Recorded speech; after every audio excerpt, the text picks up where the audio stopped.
Penguins win 6-3 over the Buffalo Sabres tonight. What?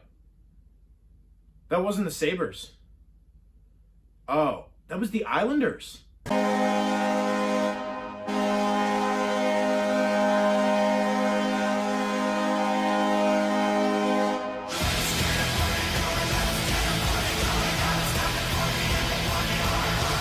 Penguins win 6-3 over the New York Islanders in a commanding fashion.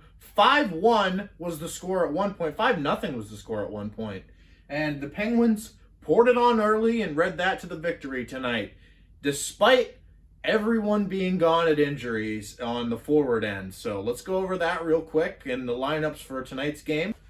So as you can see from the bottom here, I'm almost running out of room to write the Penguins' injuries, more specifically the Penguins' forward injuries. Again, we had it earlier in the season where the entire defense was hurt, and now it's the offensive turn as Mark Jankowski. He's not a huge player on this team, but still, he's out, along with Kapanen, Mark Friedman, Teddy Blueger, Brandon Tanev, who's probably the closest to coming back, and then big pieces with Evgeny Malkin and Jason Zucker. The Penguins are resorting to Drew O'Connor and Radim Zohorna.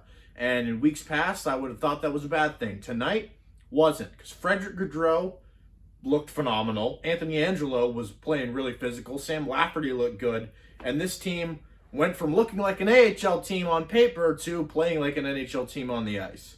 Seriously, it's so insane. Like, the Penguins right now, again, like, they got their strides in, they got their practices in with Buffalo. They got the 2-day break, and then they come out against the Islanders. And this is a tough team. The Islanders are the top team in the East Division right now, and they also give up the fewest amount of goals against. And the Penguins put up 6 against them today. Not to mention who they scored against them in the first period. Frederick Gaudreau is now on a 3-game point streak, and he scores a goal tonight. It was a nice Lafferty assist, and then right after that, Evan Rodrigues, who is a bottom 6 forward on a good team. He gets his 4th, and he's starting to have chemistry with McCann. And if he can have that, maybe that can be the Penguins' third line, part of the Penguins' third line going forward.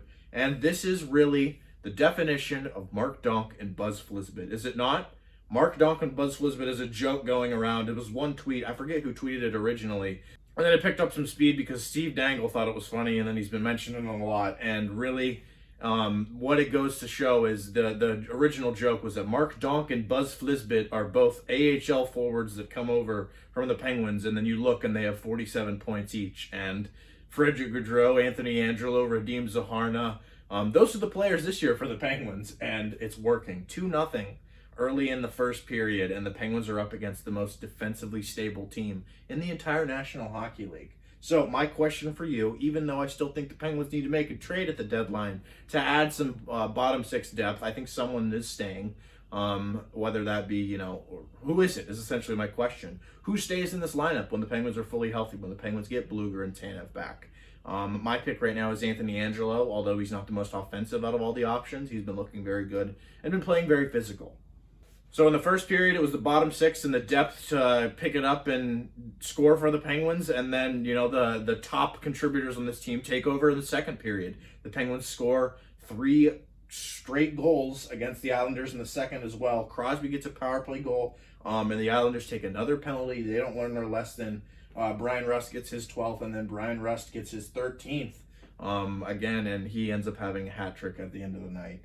Sorokin gets pulled, and then Rust goes on to get a hat trick, and it's kind of a passing of the torch from the first period to the second period between the bottom 6 and the top 6, and that's what a good team does. However, I am pissed about one thing in this game, though, and that's Jake Guentzel not scoring. I was really looking forward to getting a Jake shake tomorrow, but I guess I'll just have to wait till Monday when he inevitably scores again, so thanks, Jake. Matt Barzal does score before the period ends, though. It's kind of the oh well goal. Ruins Jarry's shutout, and that's their best player, and he scores, and it was a very speedy goal, and oh well. However, Anthony Bolivier scores coming out of the gates in the third period, and it's kind of getting a little, if the Penguins blow this lead, then what does that mean? The empty net for the Islanders comes out, and Penguin killer Jordan Eberle scores, and the Islanders are only down by 2. Thankfully, Brian Rust comes out off of the bench, and he scores his 14th goal of the year, and it gets a hat trick. There were fans in attendance tonight, as there has been for about a month now, and there were hats on the ice, which is good. What's the protocol on throwing hats? Because if you're throwing a hat to someone and you're in the nosebleeds and you throw it, down, usually in like a normal game, it's kind of like a passing play because you throw a hat, because there's no way you're gonna, Ben Roethlisberger it from the nosebleeds to make it onto the ice. You'll throw it, someone else will pick it up, you'll throw it. But what if that hat has COVID on it? Ooh.